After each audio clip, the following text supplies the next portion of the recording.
She was just the cleaning lady until the general barked a command no one else understood, and she snapped to attention like she'd been trained to KML with it.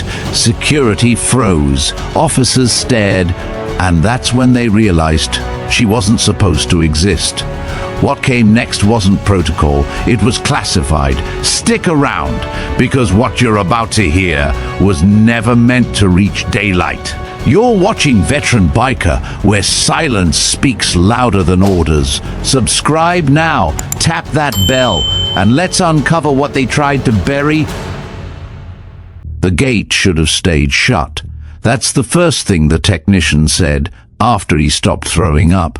Base gates don't open for cleaning staff. Not without a badge, not without a scan, and definitely not at 1:47 a.m., 3 levels below surface, in a sector marked cleared for demolition. And yet, the footage was there. She walked straight through. No alarm, no override, just silence. A woman in a tank top, cargo pants and worn combat boots, pushing a red mop bucket like she had every night for the past 41 shifts. No ID, no escort, no hesitation. But when the scanner tried to read her face, it glitched, then flickered, then granted access. The system tagged it as dead protocol reactivated. Access granted under a clearance code officially retired in 2011. It wasn't just the scanner. The door's internal log recorded a sublayer of code no one had seen before, one that didn't exist in any base registry, not even in CENTRA-VEX, the AI command matrix that ran the entire facility. When the incident report auto-generated, it went straight to cold storage. No alert, no chain of command, no audit trail. 3 minutes later, the file was manually deleted by someone with Omega clearance. Only one copy remained, not on the servers, not in the chain, but in the shaky hands of a junior tech who backed it up by instinct and then quit his job the next morning. He didn't tell anyone, but he left one note, written in block letters on the back of his security badge. Raven 09 walked through the walls. They said it was a glitch, a systems bug, that maybe the mop girl got lucky. But if that were true, why did the general freeze when she entered the war room? Why did the room go silent when she moved, like they'd just seen something they weren't supposed to? And why, out of everyone in that classified briefing, was she the only one who snapped to attention when he barked a command no one else recognized? If you think this is just another military screw-up, stay until the end. This wasn't a leak. This was a return. She didn't look like anyone worth noticing. Cassia Rourke moved like background noise, sleeves rolled up, tank top clinging to her shoulders in the heat of the sub-level corridors, damp with the sweat of a job no one respected. A smudge of bleach streaked across her left boot. Her hair was pulled into a tight, uneven knot. She didn't wear gloves, didn't hum, didn't flinch. People noticed just enough to whisper. "Bit much for janitorial, huh?" one officer muttered as she passed. "She ex-military or just playing dress-up?" Another snorted. "Tank top's regulation tight. Maybe she thinks if she shows enough skin, someone will promote her to cafeteria duty." They laughed. She kept walking. The insult rolled off her like water on Kevlar. She didn't slow down until she reached corridor 6B, just outside briefing hall Omega. A place no janitor was supposed to clean until at least 0700 hours, yet here she was at 0532, mop in hand, face unreadable. Inside the hall, voices echoed, officers arriving early, prepping for a strategy sim. The door was cracked. Through the sliver of light, Cassia glimpsed a projection on the wall, a tactical schematic, blinking red where a breach was simulated on the northern flank. She paused. Only for a second. Her eyes scanned the layout. It was wrong. They had the direction of retreat reversed, marked against wind patterns that would have funneled their entire unit into a blind kill zone. She turned away, said nothing, but someone saw her hesitate. Captain Ashford, early 40s, pressed uniform, rehearsing his lines in the back. He watched the cleaning woman stop, linger, and narrow her eyes at a military briefing she had no business understanding. He raised an eyebrow, took a step toward the door, then stopped. Because at that exact moment, a heavy crate wheeled by a distracted staffer tilted, caught the edge of a rolling chair, and tipped. Cassia moved, fast, too fast. Her left arm shot out, bracing the crate's edge before it slammed to the floor. In the same breath, she pivoted, shifted her weight, dropped to a knee, and righted it clean. One fluid motion, like a training reflex. Ashford stared. The crate wasn't light, neither was her precision. He blinked, and that's when he noticed the faded ink curling out from under her shoulder strap. Black, jagged, deliberate, a partial symbol, maybe a unit crest, maybe a kill code tag, barely visible beneath the edge of her tank top.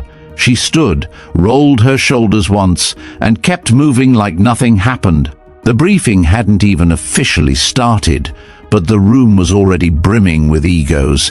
Cassia pushed her bucket past the wide double doors of Hall Omega. She wasn't supposed to be in yet, but no one stopped her, not because she had clearance, but because no one believed she mattered. A woman in a sweat-dampened tank top didn't warrant a second glance in a room full of pressed uniforms and polished boots. That is, until Captain Bell opened his mouth. "Careful, gentlemen. Tactical footwear incoming," he said, voice high enough to carry, laced with that smug, performative charm perfected in military academies. A few officers laughed on cue. Cassia didn't break stride. "Tank top and combat boots. Must be laundry day in civilian land," he added, raising his paper cup in mock salute as she passed. "She's not even wearing a badge," someone said. "Maybe she thinks this is a gym," another chimed in. Laughter bubbled like spilled coffee, warm, shallow, dismissive. Cassia rolled her mop bucket to the far wall and began laying out her tools. The room smelled like energy drinks and synthetic leather. Projectors hummed, aides typed, and no one, not a single one of them, considered that the woman scrubbing the floor beside a war map might be listening to every word. Bell sipped his coffee again, cocked his head toward her. "Hey, you, janitor lady." Cassia didn't look up. "You know this is a restricted briefing, right? As in not for background extras?" Still no response. "She mute?" Bell said to no one in particular. "She's cleaning," a younger lieutenant muttered, trying not to get dragged in. Bell ignored him. "Or maybe she's just lost. That it? Did you wander away from the mess hall, sweetheart?" This time Cassia looked at him, just for a second. Her gaze was flat, not hostile, not meek, not even annoyed. It was worse. It was empty. Bell blinked like he just walked into a blast of cold air. She turned back to her mop, pressed the handle down once, and dragged it slowly across the tile in a perfect arc. General Stratton entered the room 30 seconds later. 4-star general, decorated war planner, and the only person in that building who didn't laugh when Cassia passed by. He walked with the confidence of someone who'd made peace with being hated by people in every room he entered. Stratton had been called everything: tyrant, genius, butcher, legend. The press loved him, the brass feared him. His aides never lasted more than 6 months. He scanned the room without smiling. His eyes landed on Bell, then on Cassia, then back to Bell. "Captain," he said. Bell stiffened, nearly spilled his coffee. "Yes, sir?" Stratton didn't raise his voice. He didn't need to. "Tell me, what's the protocol when a non-cleared civilian enters a war room-level strategic sim?" Bell cleared his throat. "Immediate notification and removal, sir. And did you notify anyone?" Bell glanced at Cassia. "No, sir. You assumed wrong." Silence. Stratton turned toward Cassia, studied her for half a beat longer than necessary, then simply said, "Carry on." Then he walked to the front of the room and tapped the projector control. Cassia continued mopping, but something in the room had shifted. The air felt heavier, the laughter had stopped, and Captain Bell suddenly found it very difficult to make eye contact with anyone. Stratton was old school. No handouts, no slides, no digital sync. Just a real-time battlefield map projected across the screen and a permanent scowl stitched into his face. Officers snapped to attention as he paced, laser pointer in one hand, coffee in the other. The simulation on the wall detailed a deep insertion exercise on unfamiliar terrain. The objective: extract a downed asset under threat of encirclement. Cassia barely glanced at the map again, but she didn't need to. She'd seen this layout before, in real life, not simulation. The terrain had been in Helmand, not Zone Theta as labeled, and the extraction didn't go according to plan. "Can anyone tell me," Stratton barked, "why this unit just got wiped in under 6 minutes? Several officers leaned forward. Bell, now visibly trying to overcompensate, stepped up. "Sir, based on what I see, the lead element overextended past the tree line without full drone recon. They walked into an ambush pattern." "Wrong," Stratton snapped. "They were funneled." He jabbed the laser against a faint ridgeline on the map. "This terrain doesn't allow overextension. It channels." Whoever designed this scenario knew exactly how to bait them in. This wasn't operator error. It was command miscalculation. Cassia blinked once. It was happening again. Same logic, same outcome, and now she was watching people die on a screen who didn't need to. Again. "Captain Bell," Stratton continued, "you're still looking at this like a clean op. It never is. Now, walk me through your extraction point, assuming hostile air." Bell hesitated. "Assuming hostile, Northwest Ridge looks viable, sir." Cassia exhaled sharply through her nose, just once, barely audible, but Bell heard it. He turned his head, slow and deliberate, to where she stood, wringing out her mop. "I'm sorry. Something funny to you, Ms. Mop?" She didn't answer. "Because I'd love to hear the janitorial opinion on extraction under enemy pressure," he added, voice louder now, angling to recover the room. Cassia locked eyes with him, calm, measured, still silent. Stratton, arms crossed, let the moment hang. Cassia spoke. "If Northwest Ridge is hot, extraction isn't viable without layered smoke or elevation drop. You're funneling evac under direct line of sight. Might as well shoot flares and wait for the body count." The room stopped breathing. Bell stared. She didn't raise her voice, didn't change her tone. It wasn't a challenge. It was a correction, clear, surgical, like flipping a switch back into place. Stratton tilted his head. "That's correct." Murmurs began to ripple behind them, barely contained. Bell, red now, forced a grin. "Well, I guess someone's been watching too many YouTube videos." Cassia turned back to her mop, but Stratton didn't let it slide. "Captain," he said, voice flat. Bell froze. "Sir, you just got outmaneuvered by someone with no rank, no badge, and apparently no reason to be here.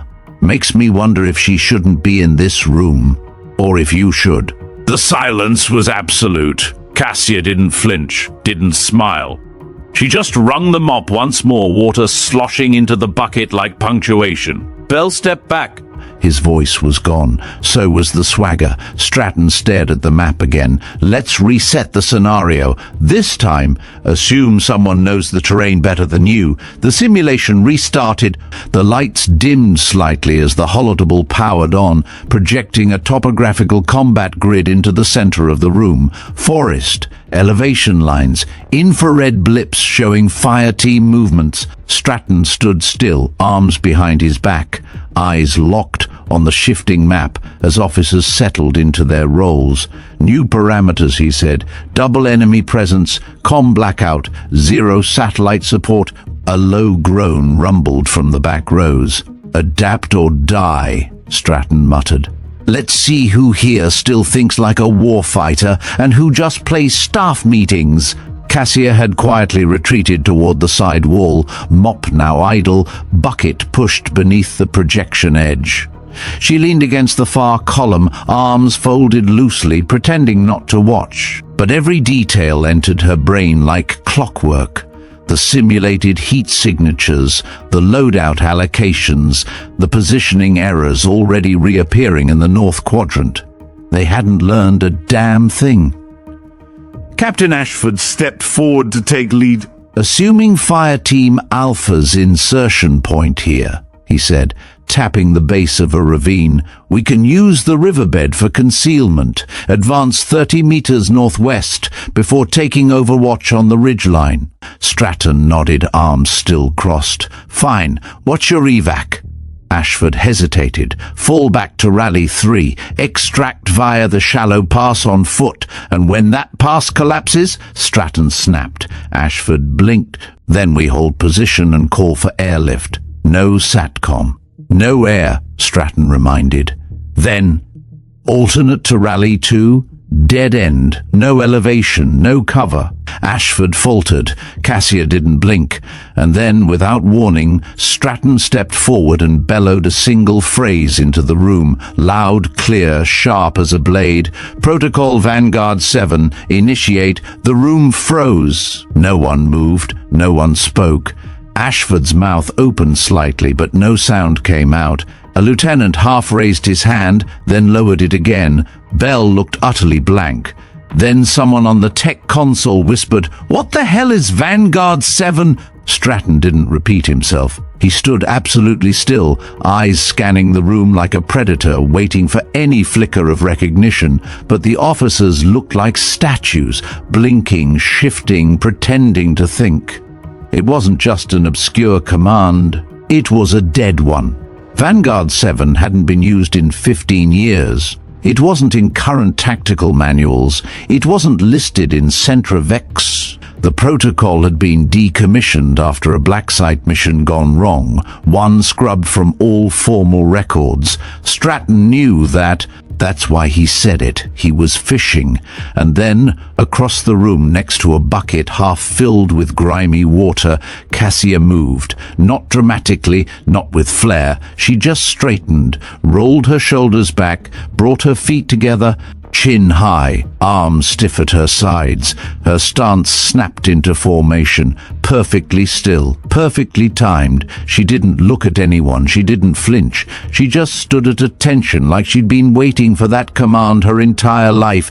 A few officers turned slowly toward her. Some frowned, one audibly gulped. The air thinned.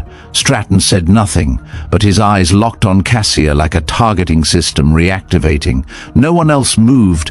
Cassia remained motionless, posture military, breath slow. She didn't seem surprised. She didn't seem confused. It was like the command had flipped a switch embedded in her bones. Bell looked from her to Stratton, then back again. Ashford finally asked, voice tight, "General, what does Vanguard 7 mean?" Stratton didn't look away from her. He didn't answer. Because for the first time in 6 years, someone had responded to it. The silence stretched. Every officer in the room could feel it. Thick, wrong, unnatural. A command had been given, a ghost of a phrase nobody understood. No one moved. No one dared to. All eyes slowly shifted to the woman who wasn't supposed to be there, the cleaning lady, the background noise. Cassia held the stance, not a twitch, not a blink. Her form was textbook, feet aligned, shoulders squared, jaw tight, not imitation, not guessing, trained, executed. Captain Bell looked sideways at Ashford, who looked at the tech console, who looked at the floor. "Is this some kind of prank?" Bell finally asked. Cassia didn't respond. Stratton lowered his arms slowly and approached. Measured steps, boots echoing in the dead quiet. He didn't speak until he stood within 2 meters of her. Even then, his voice dropped lower, like addressing something sacred. "Where did you learn that response?" Cassia's lips parted slightly. "Camp Heron, Unit Raven, Subgroup 9. Her voice was firm. Quiet, mechanical. Stratton's jaw locked. No one in that room had heard of Raven 09. and no one was supposed to. He glanced to the side. CENTRA-VEX, validate. The AI system chimed in, emotionless. Code Raven 09, clearance level obsolete. Reference closed under Directive Helix Black. No further data available. Another pause. Then, this protocol is not recognized in current operational schema. Recommended action, purge trace. Override, Stratton said quickly. Seal log, bypass purge. Acknowledged. A low alarm clicked somewhere in the wall, and just like that, the projector flickered off. The simulation vanished. The lights remained dimmed. Captain Ashford took half a step forward. General, with all due respect, what is happening right now? Stratton turned toward the room without answering. Everyone out. This briefing is over. Murmurs erupted. Sir, now! The tone in Stratton's voice left no room for debate. Officers gathered their tablets, datapads and egos and filed out with awkward glances. Only Ashford hesitated, his eyes lingering on Cassia. Not you, Stratton added, voice like gravel. You stay. Cassia didn't move. As the doors sealed behind the last uniform, Stratton approached her again, but this time his posture had changed. His shoulders weren't puffed, his chin wasn't high. It was something closer to recognition, maybe even remorse. Cassia Rourke, he said slowly, or should I say, Operative 9. She relaxed her stance slightly, but said nothing. I was told you were dead. She didn't blink. That was the idea. Where have you been all this time? Here, she said, in plain sight. Stratton let out a slow breath. And now you just snapped back into it. Just like that. Cassia tilted her head, eyes level. I never left. For a long second, he didn't speak. Then he stepped back, rubbing a hand down his face. You have any idea what happens now? I do. He glanced toward the door. They're going to ask questions. They already are, she said. He studied her again. That response to Vanguard 7. Only 3 people in the entire program knew what that meant. Cassia nodded once, and only one of them would dare use it in a room full of strangers. Stratton cracked the faintest, bitterest smile. I needed to be sure it was you.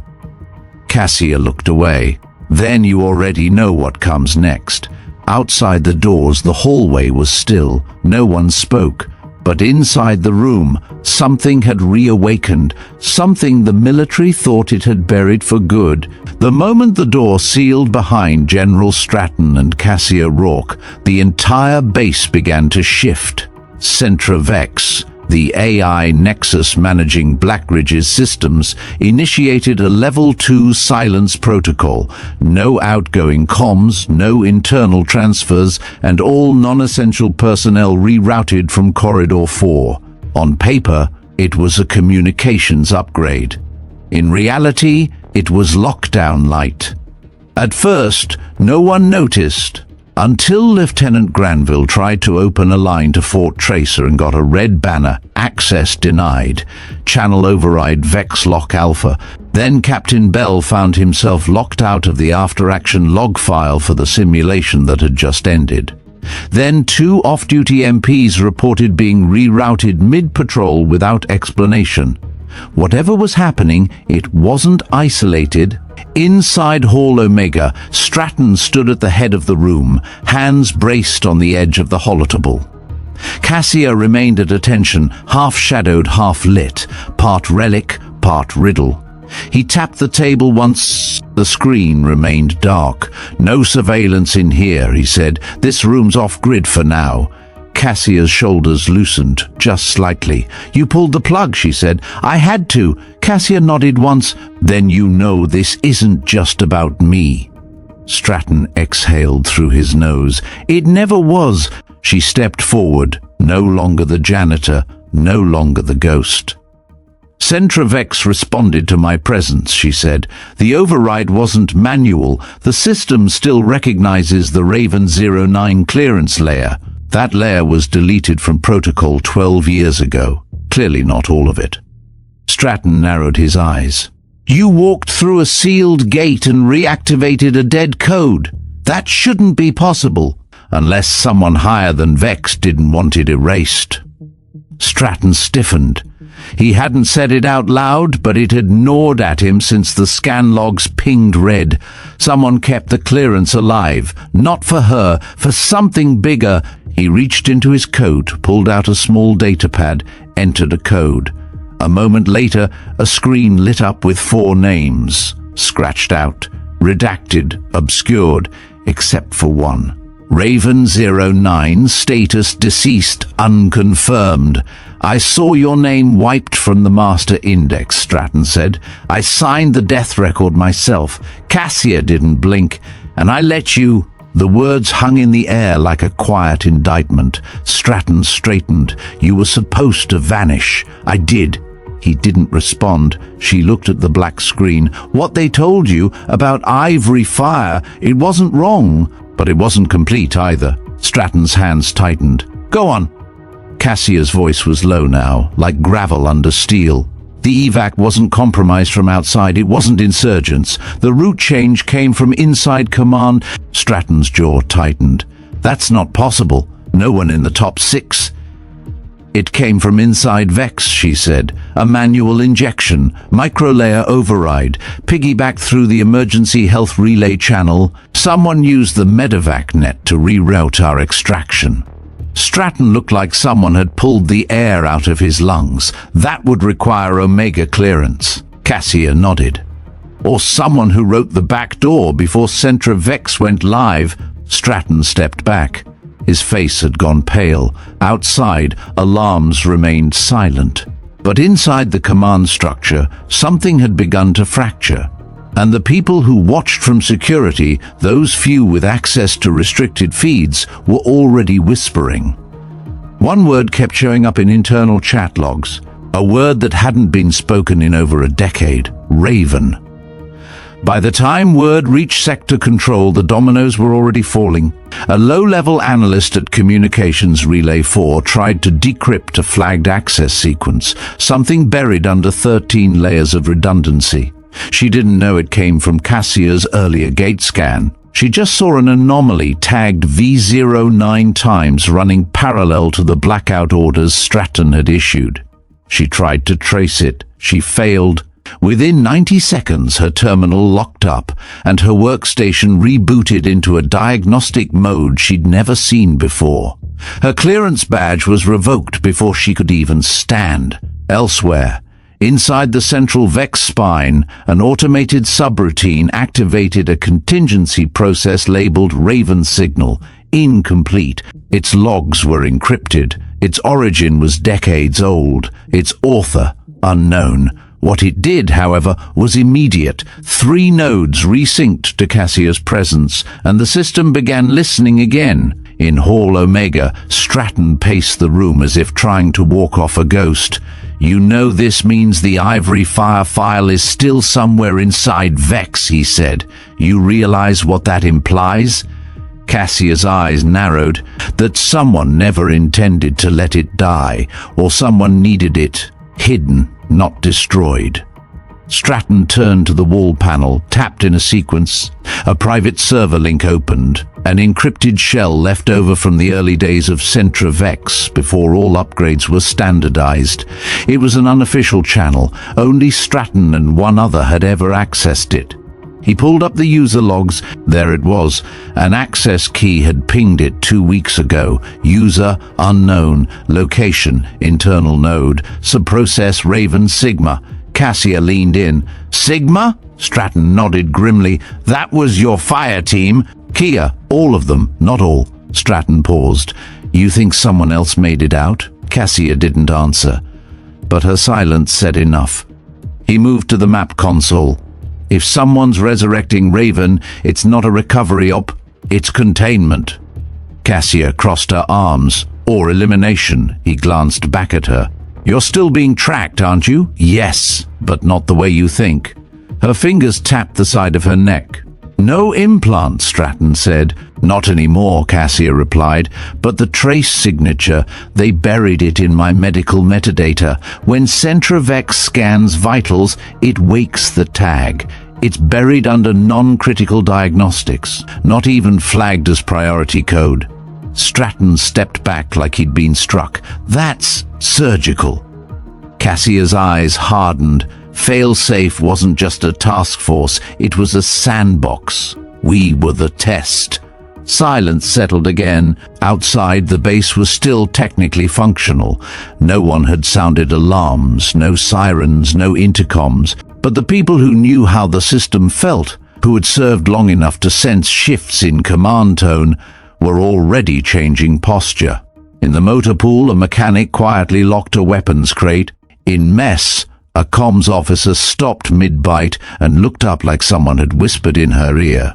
In the security sub-level, 2 guards who'd served in the Helmand campaign sat very, very still as the name Raven 09 flickered once across an archived terminal. Inside Hall Omega, Stratton's voice dropped to a whisper. "If you're still being tracked, someone's expecting you to act." Cassia turned to the door. "Then we don't disappoint them." Stratton's eyes narrowed. "What's the next move?" "We draw them in." She stepped toward the console, fingers flying across the outdated manual keypad. A loading bar appeared, unauthorized, untethered, unwelcome. CENTRA-VEX resisted for a second, then allowed access. Cassia selected a comms burst packet. Not a message, not a trace. A ping, one that would only be recognized by systems still running legacy Raven firmware. "Someone's going to answer that," Stratton said. Cassia nodded. "That's the point." The ping took exactly 4 minutes and 22 seconds to reach its destination. Somewhere beyond CENTRA-VEX's grid, embedded in a dormant tactical node thought to be decommissioned, a flicker of life blinked once, then held. It didn't reply, it didn't trace back, but it received, and that alone was enough. Cassia stepped back from the console as the status light faded. "That's the line crossed," she said. Stratton stared at the dark screen. "You just woke something that's been asleep for over a decade." "No," Cassia replied. "I just reminded it I'm still alive." They both knew what came next. 15 minutes later, Black Ridge Base was no longer on internal routine. Without fanfare, without sirens, Stratton issued an internal classification shift. Omega Shadow Protocol. It wasn't public, it wasn't even visible to most staff, but the effect was immediate. Sections locked down, hallways rerouted, system access tiered by isolation tiers. Anyone watching might have thought it was just a drill. It wasn't. Cassia didn't leave Hall Omega. She changed into a dark field jacket Stratton retrieved from a locked container, something she'd once worn in places no cameras were allowed. Her tank top was still underneath, her boots the same. But her posture had shifted fully now, not a cleaner, not a ghost, a weapon. And that shift hadn't gone unnoticed. Captain Ashford, who had lingered in the shadows after the last briefing, stepped forward carefully. He hadn't left with the others. He'd stayed behind, silent, hidden in the far corridor outside the blast doors. Now, watching Stratton and Cassia exchange data over the dark terminal, he finally spoke. "She's Raven -9. Cassia turned slowly. Stratton's jaw clenched. "You were eavesdropping." Ashford raised his hands, calm, listening. "There's a difference." Cassia took a step toward him. "And now you know." Ashford didn't flinch. "I served in Helmand, 2009. I was on the extraction list, the one that never came." Stratton and Cassia exchanged a glance. Ashford continued. "There was a name on that roster, redacted. Escorted asset, high sensitivity. They never told us who we were there for, only that she had information no one else could access." His eyes fixed on her. "You were the asset." Cassia didn't deny it. Ashford let out a low whistle. "So why are you here? Why now?" "Because the people who buried my team," she said, "didn't bury me deep enough." Ashford nodded slowly. "So what do you need?" Stratton stepped in. "No, you're not involved." Ashford held up a palm. "With all due respect, sir, I've been following this ghost trail for 12 years. I have off-grid surveillance archives, intercept fragments, and ping anomalies that no one would authorize me to investigate." Cassia raised an eyebrow. "You've been watching Raven?" "Not watching," he replied, "waiting." There was a pause. Then she asked, "Do you have clearance into Sub-Channel 7 Bravo?" Ashford smirked. "That and a few things CENTRA-VEX forgot to clean up?" Stratton cursed under his breath. "Fine, you're in. But if you breathe this outside this room, I will make sure your record disappears faster than hers did." Ashford nodded. "Understood." Cassia turned back to the console. "Good. Then help me find where they're listening from." Ashford took her place at the terminal and began typing. "If the node you pinged reactivated a shadow process, there'll be a bleed trace, microseconds, barely visible, but it'll glow on thermal." He pulled up the overlay. The screen bloomed with a radial map, most of it dark, but one sliver, far west, deep in the training compound's decommissioned sector, glowed faint orange. "Gotcha," Ashford said. "There's a live relay bouncing through that wing. Sector 12, supposed to be gutted for renovation. No traffic for 3 years." Stratton narrowed his eyes. "Until now." Cassia's voice dropped. "Then someone's in there, listening." Stratton tapped a panel on the wall, and a compartment hissed open to reveal a sidearm and a compact comms kit. He handed the gun to Cassia without hesitation. She took it like it had never left her hand. "I thought you didn't believe in weapons on base," she said. "I don't," Stratton replied, "but I believe in old ghosts carrying unfinished business." Cassia checked the chamber, locked the slide. "Then let's see who's brave enough to wake the dead." They exited Hall Omega through the maintenance corridor, unwatched, unlit, and deliberately untraceable. Ashford led from behind, watching their flank. Stratton moved like he hadn't in years, but it was Cassia who dictated their pace. She didn't ask where Sector 12 was. She didn't need to. Her memory of the base was surgical. As they neared the sealed-off sector, the air changed, less filtered, older. Layers of dust clung to the walls, and the lights overhead flickered with low voltage. Most people assumed this wing had been stripped for parts. That was the cover story, equipment salvaging. The truth was stranger. Stratton whispered, "This area was shut down after Vex 1 failed its first live scenario. The data was too unstable. The neural net couldn't adapt to friendly fire contingencies." Cassia's eyes narrowed. "I remember. Raven was deployed to shut it down." Ashford looked around. "So this is where it started." Cassia stopped in front of a door marked sub-level access. She ran her fingers over the edge of the control panel, found a groove hidden beneath chipped paint, and pressed. A low click, then silence. The door slid open. Inside, darkness. Then, movement. A flicker of light. A humming server stack. Screens that should have been powered down began to glow, slow and soft, like eyes opening after sleep. They stepped in. On the far wall, one terminal pulsed a blue signature. Ashford rushed to it, fingers flying across keys. "This isn't just a relay," he said. "This is an uplink. Someone's mirroring Vex protocol packages through here." Stratton leaned in. Meaning CENTRA-VEX is blind to this node, and someone's using it to see everything without being seen. Cassia moved toward the server tower. Her fingers brushed the casing, then froze. There, engraved along the spine, was a symbol, a triangle. Inside it, a stylized raven with wings folded. Below it, Kilo Echo. Strike red her breath caught. "That's my team," she said quietly. "That was our off-the-books call sign." Stratton muttered, "So someone rebuilt your command relay without authorization?" Cassia turned to Ashford. "Check for outbound traffic. I want to know where this ghost node is reporting to." Ashford typed furiously, then stopped. That can't be right." "What?" Stratton snapped. Ashford pointed. "It's not reporting out, it's reporting in." The room went still. "In from where?" Cassia asked. Ashford's face had gone pale. "Coordinates trace back to an offline vault. One not connected to CENTRA-VEX. deep cold. And the signal signature? He tapped.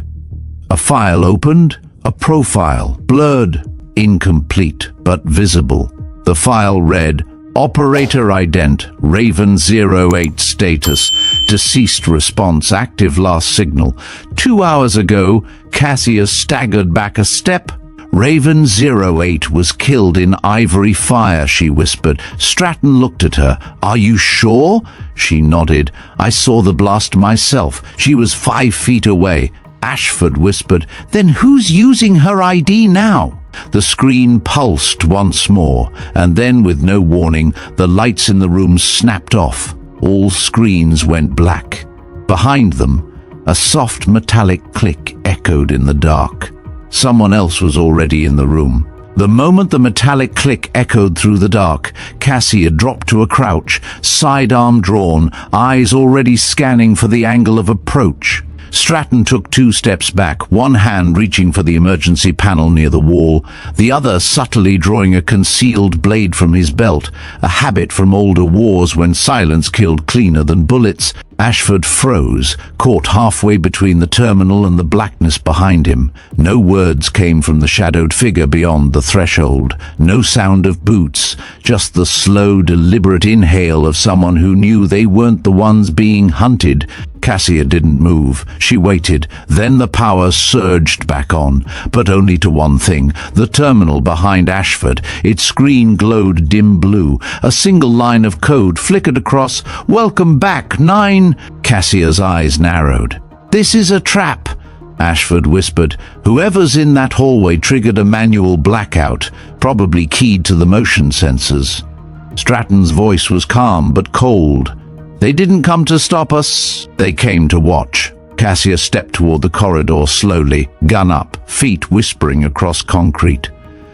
You wanted to know who survived, Raven. She turned the corner fast, low, clearing the angle. Nothing, just an empty hall, except not quite. On the far wall, someone had smeared a crude drawing into the dust. A single raven, upside down, its wings clipped, its eye crossed out in red. Cassia's blood ran cold. Stratton joined her. He took one look and swore under his breath. That's a message. Ashford, peeking over their shoulders, said, A threat? Cassia shook her head. A signal. The last one we used before blackout extraction. It meant one of ours turned. She walked slowly back into the server room, suddenly colder, more mechanical. Ashford turned to Stratton. So what do? We hunt, Cassia said. But we don't do it loud. Stratton nodded. I'll coordinate lockdown with command tier. Quiet, internal ops only. If we rattle CENTRA-VEX, this thing buries itself deeper. Ashford tapped into the terminal again. The signature that woke the vault, Raven 08. It bounced through 6 nodes before it landed here. All internal, all base-level assets. Someone's got physical access. Cassia asked, Can we isolate who touched the system physically in the last 6 hours? Not easily, Ashford replied. CENTRA-VEX logs movements by rank, not individual input at this level, but... He leaned in. Typed. A slow grin spread across his face. But the biometric sublayer tracks heartbeat variants when terminal override is used. It's a leftover stress indicator from old threat detection software. Stratton raised an eyebrow. And? Ashford brought up a graph. We filter by high spike patterns, high stress during override. And we find one. Here, he zoomed in. User. C417B alias, Lieutenant Marcus Bell. Cassia's eyes hardened. Stratton's voice dropped to steel. He triggered the ghost relay? Ashford nodded. Not directly, but he used the uplink access 2 hours before it went live. Cassia's fingers curled tighter around her weapon. He's the breach. Stratton stepped back from the terminal. We bring him in. Cassia shook her head. No, we don't give him a chance to lie. Ashford blinked. Then what? We follow him, she said. Let him lead us to whoever's behind this. Stratton hesitated, then nodded, agreed, but carefully. If Raven 08's signal is being faked, someone's trying to bait you. Cassia looked again at the terminal. Her face was unreadable. "If it's bait," she said, "they're going to regret who they put on the line." The trap wasn't just technological, it was psychological. Lieutenant Marcus Bell had always been loud, overconfident, a showman, the kind of officer who climbed ladders faster than his record justified because he looked the part and knew who to impress. But now, after Vanguard 7, after the simulation, after that single command turned a janitor into a ghost with perfect formation, he had grown quiet. Too quiet. Ashford tracked his badge movements through the internal net. Bell had filed out with the others after Stratton dismissed the briefing. But instead of heading to the officers' mess or the comms bay, he diverted to subsector Epsilon, maintenance level, cold, unused. Ashford muttered, "He's not reporting, he's checking in." Cassia and Stratton watched the same feed in silence.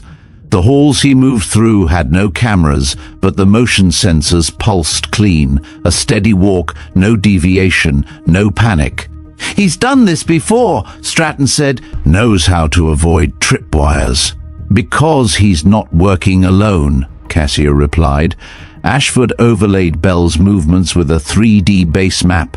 "That area backs into the old VEX archive cores. If someone wanted to physically house a mirror node, that's the most shielded place on base." Stratton nodded once.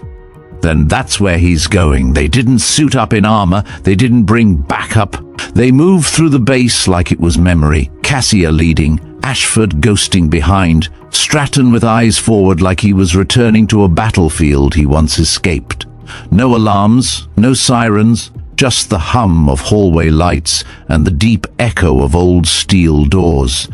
Cassia signaled them to stop as they neared the edge of Epsilon. A faint light bled under a door. She raised her weapon. No sound inside, no movement, just that steady hum, the kind old servers made when thinking too hard. Stratton whispered, "Ashford on me, stack left." They flanked. Cassia stepped into position on the right, held 3 fingers up, counted down silently. 3, 2, 1. She kicked the door in. The room was empty, except for the screen. A single chair spun slowly on its axis, still warm. The monitor in front of it pulsed with a blinking cursor. On the desk, a comms jack had been pulled, too recently for the trace signature to have cooled. Cassia walked in first, then froze. On the screen, a line of text had appeared. "I know you're awake. I remember what you did." Stratton stepped up beside her. "Someone wants to rattle you." Ashford pulled a data drive from his coat, inserted it into the terminal. "Let's see where this was pushed from." His voice trailed off. Cassia turned. "What?" Ashford looked pale. "This isn't a standard message. It's a live injection, broadcast straight into this terminal's OS shell. No root, no signature. It bypassed CENTRA-VEX entirely." Stratton cursed. Meaning, Ashford said slowly, "they're inside the system already, watching, waiting, and if they know how to ghost like this, they were trained for it." Cassia stared at the text, then leaned closer. She typed a single word, "Who?" The screen blinked once, then responded, "You called her dead, you left her." Cassia's blood turned to ice. She whispered, "That's not a message for me." Stratton frowned. "What do you mean?" Cassia's face was stone. "That's for someone else in the Raven unit." Ashford's voice dropped. "You think Raven 08 is still alive?" Cassia didn't answer, but the cursor blinked again. One more line appeared. "Come alone. Sector 19. 0400 hours." Cassia didn't sleep. She didn't rest, didn't sit. She just waited. By 3:39 hours, she was already 2 levels below Sector 19. No escort, no comms, no authorization, no hesitation. Stratton had protested, of course. Ashford too. But Cassia shut them both down with a single look and a single truth. "If I don't go alone, they won't show." She walked through the base's forgotten arteries like a ghost reclaiming old bones, ventilation shafts, steam tunnels, even the sealed drop shafts that predated CENTRA-VEX. Her steps were silent, purposeful, the kind of movement no civilian could mimic. Because this wasn't civilian. This was muscle memory from a life she never fully left behind. At exactly 3:58, she reached the final threshold, a steel door, manual lock. Rust crept around the hinges like old blood. She paused just for a breath, then pushed it open. The room inside was wrong. Too clean, too quiet. Banks of servers lined the far walls, all powered but humming in low idle mode. In the center, a single chair facing a blank screen. A warm mug sat on the floor beside it, half-drunk tea, jasmine. Someone had been here recently, maybe still was. Cassia stepped forward, hand near her holster. No sign of entry, no sound of movement. Just a tension in the air that felt older than the systems around her. And then the screen came alive. No keyboard input, no voice command, just activation. Lines of code scrolled like falling ash. No prompt, no UI, just a flood of data, encrypted, scrambled, marked with a signature that made her stomach twist. Raven 08, her breath caught. She hadn't seen that ID since Ivory Fire, since the final night, since the last time the team bled together in the dark. And the woman behind it, Operator Maeve Lawn, had been confirmed Kia by CENTRA-VEX autolog. Burned, gone, nothing left. Yet here it was, blinking, active, screaming without a sound, alive. Then the room spoke, not a voice from speakers, not mechanical, a voice behind her. You always were early. Cassia turned fast, weapon raised, stance solid, and then stopped, standing in the doorway, dressed in a grey undersuit, sleeves rolled, hair tied back in a braid that hadn't changed in 15 years, was Maeve. Older, leaner, scarred, but alive. Alive. Cassia didn't lower the weapon, not yet. Maeve stepped forward, slow, deliberate, like she knew exactly how much time had passed, and exactly how fragile the moment was. Her expression was unreadable, but her eyes were sharp, alert, watching for tremors in Cassia's grip, for hesitation in her breathing, for any sign that the woman in front of her had broken in the years they'd been apart. "You're not dead," Cassia said flatly. Maeve gave a ghost of a smile. "Neither are you." The silence between them felt denser than the walls. Cassia didn't blink. "I saw the blast. You were 5 feet from it. I was, and someone pulled me out." "Who?" Maeve exhaled. "Does it matter?" Cassia's finger tensed against the trigger. "You faked your death. You disappeared. The team burned because we thought you were gone." Maeve's jaw shifted. "The team burned because someone gave the wrong coordinates and pulled extraction before the mission was complete." Cassia's voice dropped. "You're saying I gave the wrong coordinates? I'm saying someone wanted you to believe you did." Cassia stepped closer, gun still raised. "Then why didn't you come back? Why this?" Maeve's smile faded. "Because coming back would have made me a liability, and staying gone let me trace who buried us." She pointed at the screen. "You think this room is the trap? It's not. This is the evidence." Cassia's gaze flicked to the code still scrolling. "I don't need proof. I need answers." "You'll get them," Maeve said, "but not with that in my face." Cassia hesitated. Then, slowly, lowered the pistol, just enough. Maeve didn't move. "I've been watching Blackridge for years," she continued, "watching CENTRA-VEX adapt, watching them erase us one protocol at a time. Raven wasn't just a unit, Cassia. We were a prototype, and when it worked too well, they buried it. Us, everything." Cassia's voice was cold. "You think I didn't know that? You think I didn't feel it every time someone pretended Raven was a glitch in the system?" Maeve shook her head. "I know you did. But you stayed. I stayed because someone had to be left alive to remember it." Maeve's posture softened. Just slightly. They stood there for another beat. Then she turned back toward the main terminal and tapped the interface. The scroll stopped. A single file remained, encrypted, locked. Time-stamped the night of Operation Ivory Fire. Cassia stepped forward. Maeve said, "This is what they killed us to hide." Cassia stared at the file.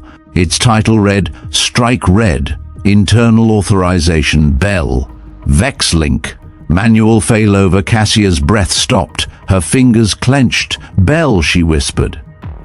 Maeve nodded. He was the relay, the inside line, the one who rerouted our exfil for complications. He got promoted 3 weeks later. Cassia didn't speak. She just stared. The silence returned, heavier now, and somewhere beneath it something sharp began to rise. Not rage, not pain, purpose. Cassia didn't say anything for a long time. She didn't need to. The name on that file said enough. Marcus Bell. The same man who mocked her in front of a room full of officers, the same man who triggered the ghost relay 2 hours before it came online, the same man who'd been standing 20 feet from her the day Raven burned and lived to tell everyone she hadn't. Maeve moved back to the console, her fingers gliding across the keys with a familiarity that hadn't faded. We have to move fast. Once this file decrypted, it started a relay echo. CENTRA-VEX will flag it within minutes, even off-grid. Cassia's voice was like ice breaking. "Where is he now?" Ashford's voice crackled softly through a concealed earpiece in her collar. She hadn't acknowledged the connection earlier, but she knew he'd stay linked, no matter what Stratton said. "Cassia, Bell just accessed restricted airframe logs. Hangar 2. He's requesting clearance for a night flight. Solo." Maeve frowned. "He's running." "No," Cassia said. "He's erasing." Ashford's voice returned. "ETA to liftoff 10 minutes. You won't get there in time." Cassia didn't answer. She turned to Maeve. "How many files are stored in this node?" "Only one that matters." "Then pull it. Burn the rest." Maeve raised an eyebrow. "You're going after him alone?" Cassia checked the pistol in her belt, then drew the backup sidearm from Maeve's holster without asking. "You coming?" Maeve smirked. "Thought you'd never ask." They moved fast, past sealed doors, through forgotten corridors, down into the veins of Blackridge that hadn't seen light in years. Every step felt like a countdown, every turn tighter than the last. When they reached the tarmac perimeter, the hangar doors were already halfway open. The silhouette of a high-clearance skimmer hovered inside, engines warming, its lights off, its transponder dead. Cassia didn't wait for orders. She ran. Maeve covered her flank, ducking low behind cargo crates as Cassia closed the gap. The heat from the engines blasted across her face, but she didn't slow. Her boots pounded the concrete in rhythm with the rising whine of turbine ignition. Inside the cockpit, Bell saw her and panicked. The skimmer began to lift. Cassia didn't hesitate. She dove, shoulder first, into the landing strut, caught the edge with one hand, and swung up with the other like she was built for war. Bell drew his weapon. But Cassia was already inside. The fight was brutal, fast, close, violent. Bell fired first, missed. Cassia struck his wrist, disarmed him, twisted, slammed his head into the dashboard, hard enough to crack the screen. Blood, breathing, collapse. The skimmer dropped 3 feet before stabilizing. Maeve climbed in seconds later, weapon drawn. Cassia stood over Bell's slumped body, chest heaving. "He was going to bury it all again," she said. Maeve nodded. "Then let's make sure it never happens." They turned the transponder back on, flooded the channel with every encrypted file from the vault. They didn't wait for permission, didn't wait for CENTRA-VEX to respond. They just sent the truth and let the system decide what to do with it. The truth hit the network like a controlled detonation. Encrypted packets from the Raven vault raced through back doors, slipped past CENTRA-VEX's surface monitoring, and punched directly into legacy nodes still trusted by defense archives. Stratton had built those redundancies for moments like this, only he never expected one of them to be turned against his own command chain. Within minutes, alerts began to cascade up the silent tree of Blackridge authority, not down to soldiers, not across to departments, up, straight to strategic oversight. And someone at the very top opened the files, because just 11 minutes after the first transmission was logged, an unmarked black chopper with no visible ID code lifted off from a facility 2 states away. Destination Blackridge. Meanwhile, inside the hangar, Cassia stood by the skimmer's access ramp, watching as a silent crowd of command staff began to gather on the far edge of the field. Stratton was already striding toward her, coat flapping, jaw clenched. "You know what you just did?" he growled. Cassia didn't blink. "Yes, you bypassed every containment layer I put in place. That's the point." Stratton looked past her, saw Bell being strapped to a stretcher by 2 medtechs. His face was bloody, jaw fractured, eyes unfocused. "He's not going to talk," Stratton muttered. "He doesn't have to." "The files speak loud enough." Cassia stepped closer.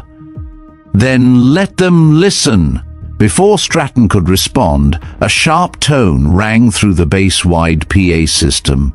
CENTRA-VEX spoke in its cold, neutral cadence. "All command staff, Priority 1 summons. Strategic oversight inbound. Prepare for high-level debrief." Stratton froze. "That's not automated."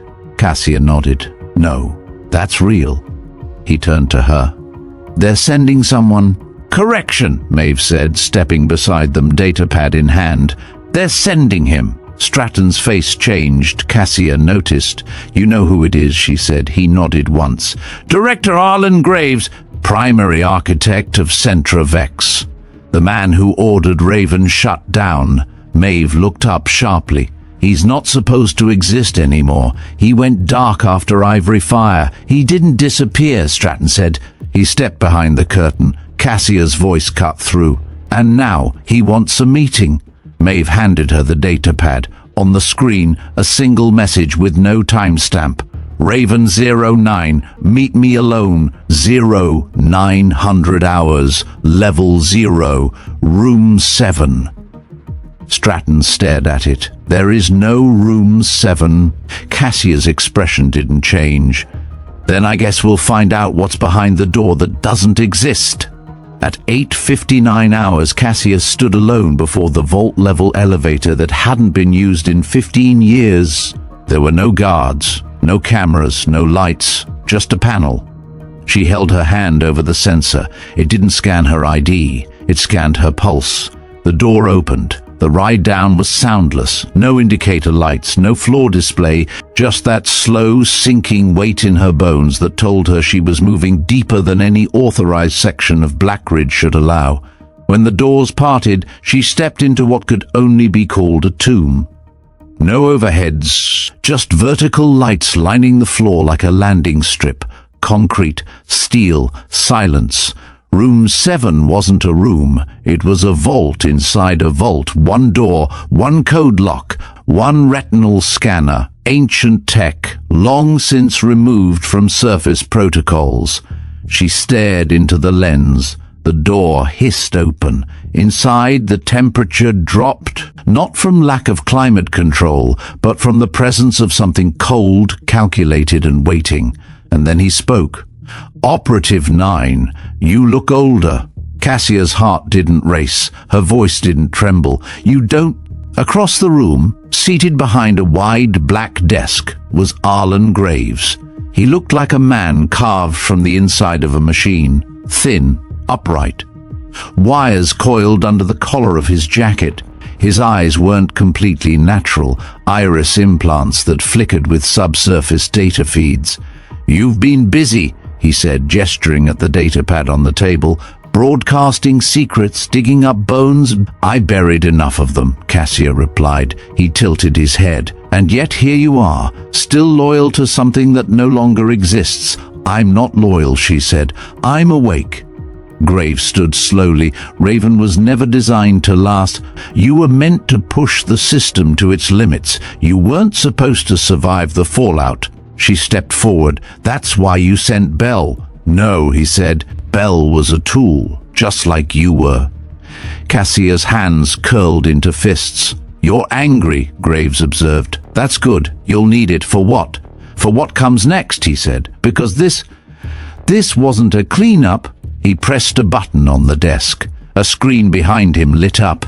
It showed the CENTRA-VEX neural core and the process already running. Raven frame, initiated status, live training, asset integration pending. Cassia stared at the screen, eyes narrowing. The neural web of CENTRA-VEX pulsed with living data, strings of algorithmic DNA spiraling across a black field, weaving a lattice that looked disturbingly organic. What am I looking at? She asked. Graves clasped his hands behind his back. The real objective, the reason Raven existed. You said we were a prototype. You were, he confirmed, but not for combat. Cassia's jaw tensed. Then for what? Integration. He turned toward the screen, voice as smooth as ever. Failsafe wasn't built to create unstoppable soldiers. It was built to find the right minds, under pressure, under fire, under silence. We fed your patterns into Vex, your choices, your reactions. Raven didn't die at Ivory Fire. He turned back to her. It evolved. Cassia stepped back. You used us to train a machine. Not a machine, Graves said. A replacement. The word hit harder than a strike. And what happens to the originals? She asked. You were never meant to last. The calm in his voice was surgical.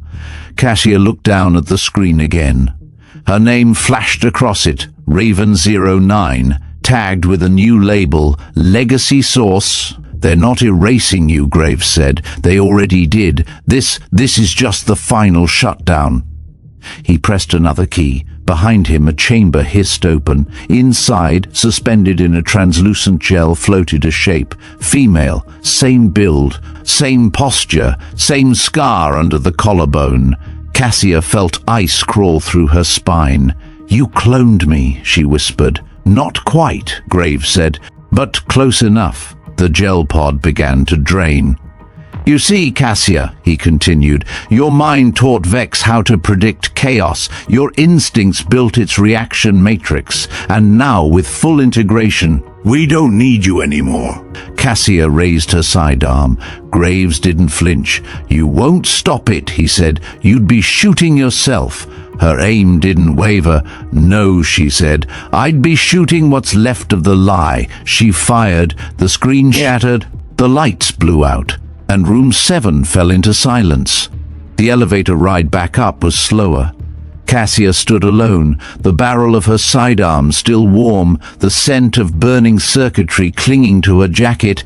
Her reflection in the polished steel walls looked older than it had an hour ago, not just from years lost, but from something else, from recognition. She had stared her own replacement in the face, watched her legacy be distilled into code, form, and silence. Graves hadn't just betrayed her unit. He had preserved them like specimens, stripped of will, frozen in time, and wired into something that could outlive them all. And yet, he underestimated her. Again. When the elevator doors opened, Ashford was already there. He didn't ask what happened. He just held up a tablet. We've got movement. Cassia followed him without a word. As they walked, Ashford briefed in short, sharp sentences. After your transmission went dark, Bell was moved to MedSec under high observation. Stratton wanted to keep him sedated, but something triggered the security failsafe. He's awake. He's talking. Cassia's voice came low, flat. To whom? Not us. That was all she needed. They reached the MedSec entrance just as 2 armed guards stepped aside. Cassia moved through the corridor like a storm held in human form. Her boots echoed, her jaw clenched. Inside, Marcus Bell sat upright on the edge of the bed, bandaged and pale, but lucid. Too lucid. He looked up, smiled. Cassia didn't return it. You should have stayed unconscious, she said. Bell chuckled, voice rough. I figured if Graves didn't kill me, you would. She didn't answer. He tilted his head. So? Did you meet the wizard behind the curtain? Cassia stepped closer. I met your handler. Bell's smile tightened. He wasn't my handler. He was my investor. You sold us out, she said. You killed Raven for a promotion. I killed Raven, Bell replied, so CENTRA-VEX could evolve, so Graves could finally do what the rest of you were too idealistic to accept.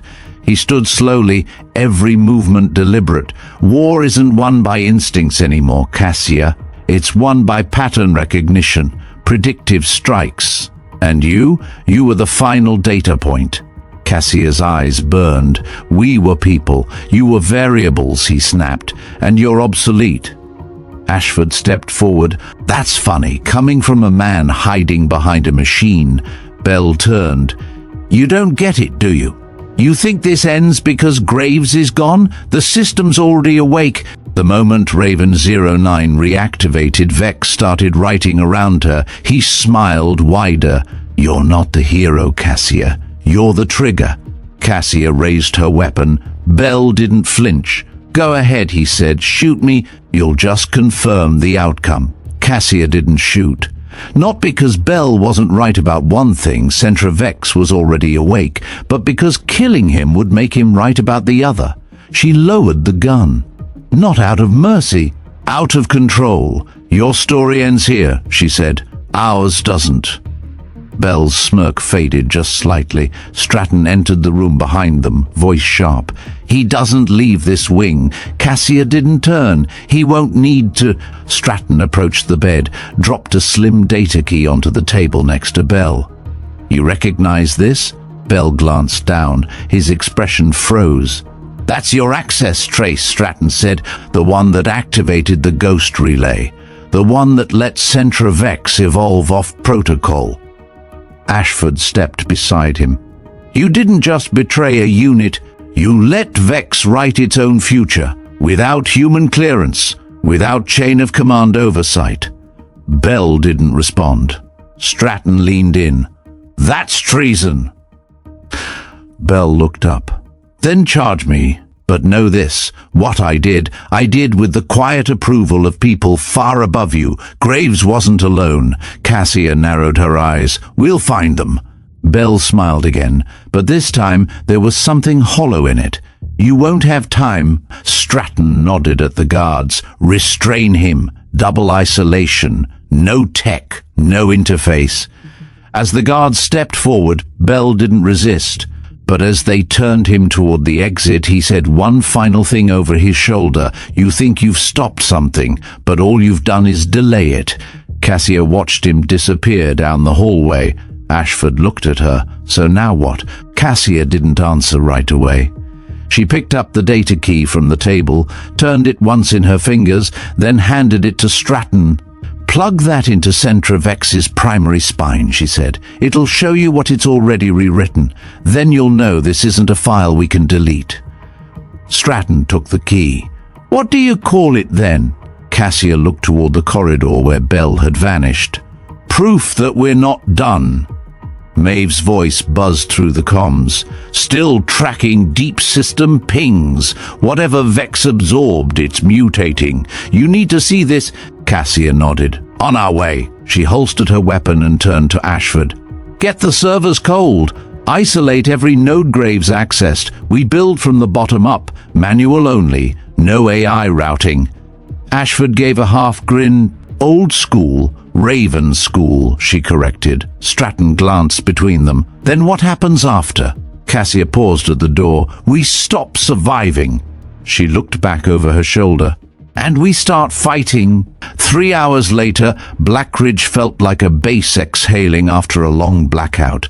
Lights had returned to full brightness. Systems rebooted. Patrols resumed along default paths. To the untrained eye, nothing had changed. But to those who'd watched the truth surface, those who saw the sealed files, the reactivated protocols, and the face of a ghost they'd been told was buried, everything was different. Stratton stood at the edge of the helipad as the sun burned low through a grey morning haze. A single skimmer lifted in the distance, carrying off Graves' body. Tagged and zipped, destination undisclosed, no honor guard, no press release, just silence. Cassia stood beside him. Her hair was tied tighter than usual, jaw set, expression unreadable. "They'll rewrite it," Stratton said quietly. "They'll say he died in an oversight accident, system glitch. Clean headline, no blood." Cassia didn't look away from the sky. "Let them," he turned to her. "That doesn't bother you?" "It used to," she said. "But now? I'd rather be the ghost than the name they twist." Stratton exhaled. "You know they'll come for it. The data, the logs, everything you pulled." Cassia nodded. "Which is why we didn't keep it." He raised an eyebrow. She reached into her pocket, pulled out a slim drive, and dropped it into a portable incinerator. The blue light flashed once. "Gone." Ashford approached from behind, holding a folder. Yes, a physical one. "No digital trace. All off-grid nodes scrubbed," he reported. "Manual backups wiped. Vex logs neutralized through internal proxy loop. If they want to trace this, they'll have to go old school." Stratton took the folder, flipped through the few printed pages inside, then closed it with a low nod. "What's this?" he asked. Ashford smiled faintly. "Raven's new field doctrine." Cassia gave him a look. "You wrote doctrine?" "No," Ashford said. "You did. I just formatted it." She raised an eyebrow. When you started moving like a unit again?" Maeve's voice chimed in through the comms. Coordinates pinged and verified. One inactive drone node picked up a trace from Raven 08's relay. "The bleed signal ends at Blackridge. No further echo." Cassia tilted her head. "Then it's finally quiet." "Yeah," Maeve replied, "but not empty." Stratton glanced between them. "What do we tell command?" Cassia stared into the morning light. Nothing. He waited. She added, "Let them believe Raven's a rumor again. Let CENTRA-VEX settle. Let the system fall back asleep." Stratton nodded slowly, and if it doesn't, Cassia turned toward him. "Then we wake up harder." Ashford checked his watch. "We should move. The next shift's arriving. They'll want explanations." Maeve cut in again. "Extraction birds ready. Quiet route. No trace." Cassia gave one last look at the base, its towers, its fences, its polished halls, pretending nothing had ever cracked beneath the surface. Then she walked, not with the burden of history, but with the rhythm of someone who remembered everything and still chose to keep moving. The extraction bird was a short-range tactical lifter, unmarked, unremarkable, and exactly the kind of transport no one asked questions about. Its blades spun low and slow, cutting through the morning fog like a blade through gauze. Cassia climbed in first. Ashford followed, then Maeve, sliding into the opposite seat like she'd done this 100 times before. Stratton remained on the tarmac. He didn't step forward, didn't raise his hand. He just stood there, hands behind his back, face carved in stone. It wasn't respect. It wasn't farewell. It was acknowledgement. From one survivor of impossible things to another. Cassia met his eyes through the glass and nodded once. The ramp lifted. The cabin sealed. Inside, the hum of the engines felt oddly peaceful. No chatter. No mission brief, just the quiet between people who had burned through a system designed to consume them and came out colder but still standing. Maeve broke the silence first. "You know they'll rebuild CENTRA-VEX, version 3. Maybe with a new name." Cassia stared ahead. "Then we train in the dark again." Ashford asked, "You think Bell was really acting on Graves' orders, or was he already feeding something deeper?" Cassia answered without hesitation. "He was just one more hand feeding a hungry machine." Maeve smirked. "Funny. That's what Graves said about us." Ashford leaned back. "So what now? We just fly into exile?" Cassia's voice came calm, final. "No, we recalibrate." She reached into her jacket, pulled out a thin, unmarked drive. The real one, not the decoy they burned in front of Stratton. Ashford blinked. "You lied to him?" Cassia didn't even turn. "I told him enough. Maeve chuckled. She never left the game, Ash. She just changed boards. Cassia handed the drive to Ashford. You'll know what to do with this. He took it, eyes narrowing. What's on it? Not everything, she said. Just enough to make sure if Raven ever wakes up again. It answers to us, not them. They sat in silence as the lifter cut through the sky, leaving behind the fences, the towers, the command structures, and all the names they no longer wore. Raven was gone. But its shadows weren't, and somewhere inside the bones of a sleeping system, deep in the ghost nodes of CENTRA-VEX, a line of dormant code pulsed faintly. Raven 09. Status, silent response protocol, standby condition, unresolved. Cassia closed her eyes and let the silence hold, and maybe that's how some missions end, not with explosions, not with medals, but with the silence of someone who chooses to walk away, because they know the system never truly sleeps. And because they've become something stronger than the system ever designed. If this story moved you, made you feel something, or made you question what still hides in the shadows, let us know in the comments below. We read every one. You're watching Veteran Biker, where stories like Cassia's don't just fade, they echo. Hit that subscribe button if you haven't already. Tap the bell so you don't miss the next mission. And if you want more, there are other stories waiting right here on your screen. We'll see you in the next one.